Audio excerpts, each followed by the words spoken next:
పిత పుత్ర పవిత్ర ఆత్మనామమున ఆమేన్. ప్రియ స్నేహితులారా, మీ అందరికీ దేవుని యొక్క ఆశీస్సులను తెలియజేస్తూ ఈనాడు తల్లి శ్రీ సభ పునీత బాప్తిస్మ యోహాను గారి యొక్క పండుగను కొనియాడుతూ ఉండగా ఈనాటి పండుగ యొక్క గొప్పతనాన్ని భక్తి శ్రద్ధలతో ధ్యానించుదాం. ఈరోజు మనం గొప్ప ప్రవక్త ప్రభు అయిన యేసుక్రీస్తుకు మార్గాన్ని సిద్ధం చేసిన బాప్తిస్మ యోహాను పుట్టినరోజు పండుగను ఆనందంగా జరుపుకుంటూ ఉన్నాం.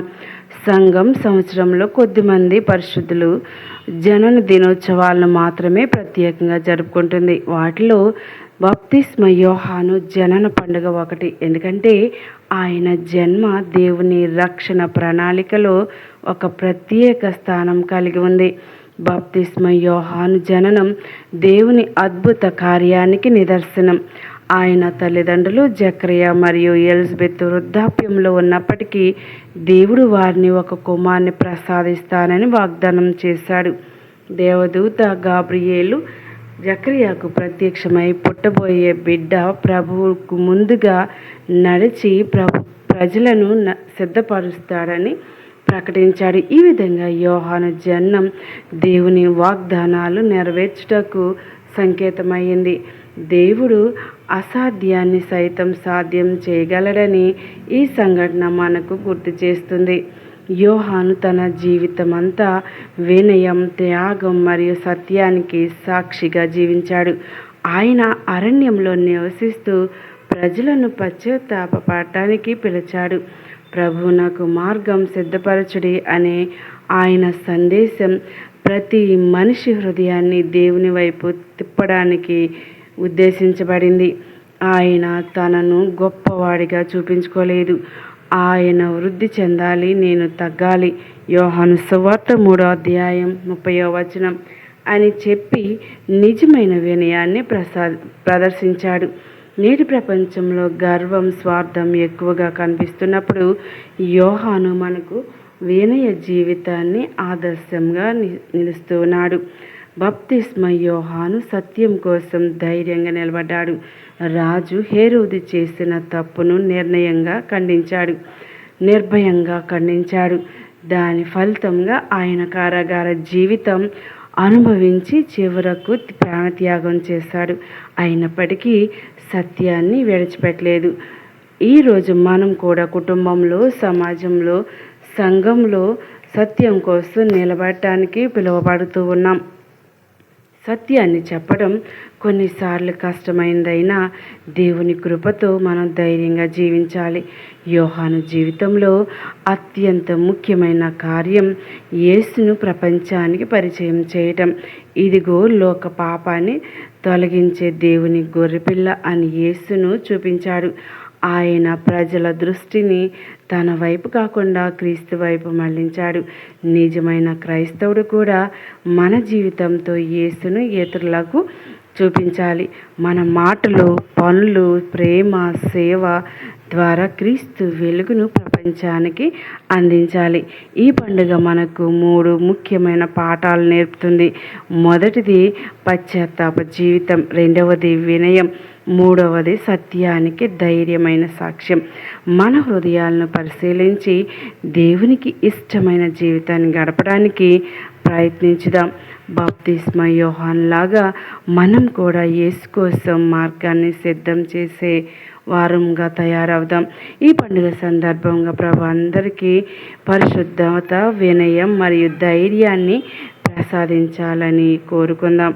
ప్రియ స్నేహితులారా, మరి బాప్తిస్మ యోహాను పండుగ రోజు ఎంతో ప్రత్యేకమైంది. ఈ సందర్భంగా ఆయన జీవితంలో ఉన్న వినయాన్ని, సత్యాన్ని, ధైర్యాన్ని, ప్రభువుతో ఉన్న ఆయన నిబద్ధతను మనం అనుకరించవచ్చు.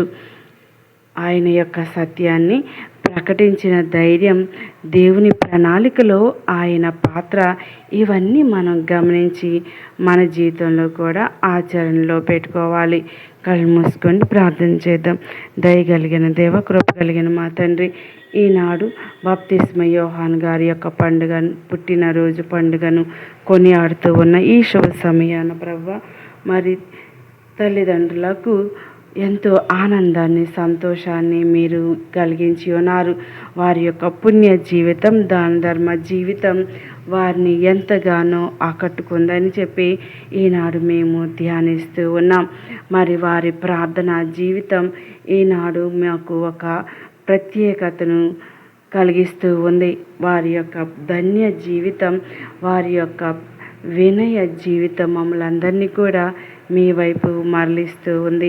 ఈనాడు ప్రత్యేకంగా పునీత స్నాపక యోహాను గారి యొక్క పండుగను కొనియాడుతూ ఉన్న ఈ శుభ సమయాన వారి యొక్క పండుగ, పుట్టినరోజు పండుగ సందర్భంగా ఒక్క గొప్ప మేలులను మా జీవితంలో కూడా చేయమని వేడుకుంటూ ఉన్నాం. ప్రతి ఒక్క జన్మదినోత్సవం ఒక వేడుకగా జరుపుకుంటున్న ఈరోజు మా జీవితాలను కూడా ధన్యం చేయమని అడిగి వేడుకుంటూ ఉన్నాం. మాలో ఉన్నటువంటి దురాలోచనలు, అలవాట్లను తీసివేయమని, పశ్చాత్తాప జీవితాన్ని దయచేయమని, ప్రార్థనా జీవితాన్ని దయచేయమని, మరి ముఖ్యంగా మంచి క్రైస్తవులుగా జీవించే భాగ్యం మాకు అందరికీ దయచేయమని, తల్లిదండ్రుల పట్ల గౌరవం, మరి మీ ప్రజల పట్ల ఆత్మీయ అభిమానాన్ని కలుగజేయమని, ఏ విధంగా అయితే పునీత బాప్తిస్మ యోహాను గారు దేవుని యొక్క సేవలో వాడబడ్డారు, మమ్మల్ని కూడా మీ సేవకు వాడుకోమని అడిగి వేడుకుంటూ ఉన్నాం. మా సేవా జీవితంలో 30 అంతులు, 60 100 ఫలింప చేయమని అడిగి వేడుకుంటూ ఉన్నాం. నైనా మేము కూడా అనేక జన్మదినోత్సవాలు జరుపుకుంటూ మీ యొక్క పరిశుద్ధ నామానికి ఘనతను, మహిమను తెచ్చేవారిగా మమ్మలను తీర్చిదిద్దమని, మా యొక్క జన్మ 100 ఏళ్ళు వర్ధిల్లునట్లుగా దీవించండి. అంతేకాదు నీవిచ్చినటువంటి ఈ జీవితం మీకోసం ఉపయోగించే భాగ్యం మాకు దయచేయండి ప్రభా. మా ఇరుగు పొరుగు వారి పట్ల వినయాన్ని, విధేయతను కలిగి ఉండే భాగ్యం దయచేయండి. ఎల్లప్పుడూ సత్యం పలకటానికి, సత్యం కోసం జీవించటానికి, ఇతరులను ప్రేమతో పలకరించి వారి యొక్క తప్పిదములను ఖండించటానికి మాకు కావలసిన దైవ జ్ఞానాన్ని దయచేయమని వేడుకుంటూ ఉన్నాం. మా జీవితాలను మన్నించి, మా యొక్క పాపాలను మన్నించండి. మా యొక్క పశ్చాత్తాప జీవితాన్ని ప్రేమతో స్వీకరించి, మరి ఈనాడు పునీత బాప్తిస్మ యోహాను గారిని ఏ విధంగా మీ సేవకు వాడుకున్నారో మమ్మ కూడా మీ సేవకు వాడుకోమని ఈ ప్రార్థన మన నాథుడైన యేసుక్రీస్తు ద్వారా అడిగి వేడుకుంటున్నాం తండ్రి. ఆమీన్. పిత, పుత్ర, పవిత్ర ఆత్మ నామమున ఆమీన్.